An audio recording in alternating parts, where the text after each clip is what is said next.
Papa raconte le loup qui enquêtait au musée. Il était une fois un loup qui n'aimait pas aller au musée. Les musées, c'est ennuyeux, répétait-il autour de lui. Mais voilà qu'un matin, tous ses amis se présentèrent chez lui. Aujourd'hui, on t'emmène au musée, lui annonça sa louve chérie. Loup fit la grimace, mais comme il était très amoureux, il dit oui. Maître Hibou débuta la visite par son œuvre préférée, un tableau de Louonard de Vinci connu dans le monde entier. « Ce tableau a été peint vers 1503, commença-t-il. Vous pouvez y admirer une mystérieuse beauté. »« C'est vrai qu'elle est jolie, » chuchota Valentin en se tournant vers Loup. Mais déjà, Loup n'était plus là. Dans la salle d'à côté, Loup s'était arrêté devant un tableau. Surpris, il pencha la tête pour mieux le regarder. Est-ce qu'il voyait mal ou bien est-ce que cette toile était vraiment spéciale ? Un petit rat éclata de rire près de lui. « C'est un portrait peint par Pablo Picasso. Allez, ne fais pas cette tête-là et suis-moi. Aussi vrai que je suis Barnabé, gardien de ce musée, nous allons trouver une œuvre d'art qui te plaira. » Joyeusement, Barnabé entraîna Loup dans la pièce suivante. « Voici notre collection de sculptures. Certaines ont plus de 1000 ans.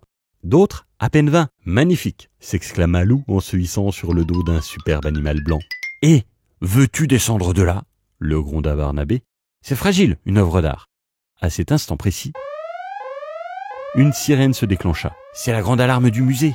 s'inquiéta Barnabé. « Je dois filer, quelque chose est arrivé. » Loup essaya de rattraper Barnabé, mais ce musée était un vrai labyrinthe. Découragé, il s'arrêta dans une pièce étonnante. Sur le mur, une inscription disait « Réveillez l'artiste qui dort en vous ». Loup s'approcha pour observer de plus près un paysage enneigé. Il connaissait cet endroit.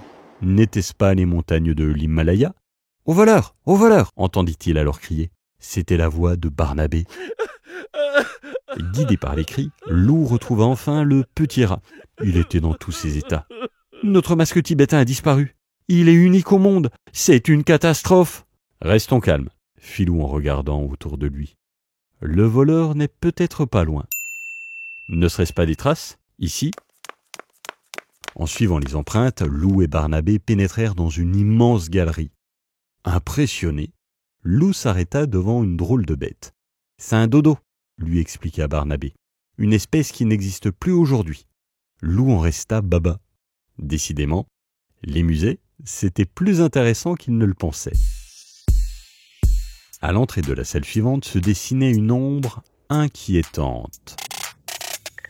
Le voleur n'est certainement pas ici, bredouilla Loup en reculant. Ce n'est qu'un squelette de dinosaure, gros bêta, le rassura Barnabé. Allez, dépêche-toi, les traces continuent par là. Loup s'avança prudemment entre les dinosaures. C'est alors qu'il aperçut quelque chose sur le sol. C'était un petit nœud rose couvert de poils roses. Il fronça les sourcils. Ses soupçons se confirmaient. Pensif, Loup se hâta de rejoindre le petit gardien. Barnabé l'attendait près d'une hutte. Sur le sol, il y avait des bols de terre cuite et des outils préhistoriques. Grâce à ces objets, on sait comment vivaient nos ancêtres, expliqua Barnabé. Et je viens de m'apercevoir qu'il manque un silex. Certainement celui que le voleur a utilisé pour casser la vitrine du masque, murmura Loup. Entendit-on au fond de la pièce. Il y a quelqu'un là-bas, cria Barnabé. Les deux compères se lancèrent à la poursuite de l'ombre. À bout de souffle, Barnabé s'arrêta devant le sarcophage du pharaon tout en canine. « Je n'y comprends rien. Cette salle est sans issue. À croire que le voleur s'est volatilisé. »« Je ne crois pas, » fit Loup en tendant la patte vers le sarcophage. « Ah non !» se fâcha Barnabé. « Je t'ai déjà expliqué qu'on ne touche pas aux œuvres d'art. » Mais ce qu'il y avait à l'intérieur lui coupa le sifflet. À l'intérieur du sarcophage, il y avait Demoiselle Yeti. Elle tenait dans ses bras le masque volé.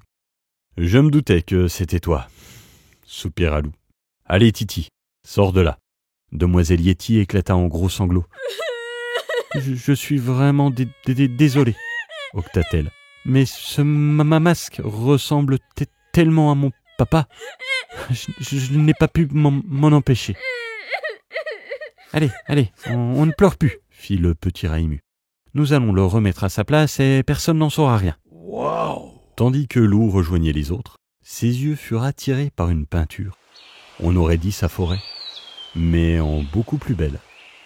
Le cœur battant, il s'assit pour l'admirer. Et voilà, se réjouit Barnabé derrière lui. Coup de foudre artistique. L'art émeut, transporte, fait voyager. Je t'avais dit qu'on trouverait l'œuvre qui te plairait. Loup resta un long moment à contempler la toile. Puis, il rejoignit ses amis. Ils étaient toujours devant les peintures, à écouter Maître Hibou. « Ah, te voilà, Loup !» gronda le vieux hibou. « Et moi qui croyais que tu allais faire un effort pour apprécier le musée. À peine arrivé, tu disparais. » « Où étais-tu passé ?» demanda Louve à Loup à la sortie du musée. « J'ai grimpé sur un ours blanc, rencontré un dodo, échappé à un terrible dinosaure, résolu une énigme, et je me suis promené dans une forêt merveilleuse, » répondit Loup. « Vous aviez raison, les amis. Les musées, c'est passionnant. On y retourne quand ?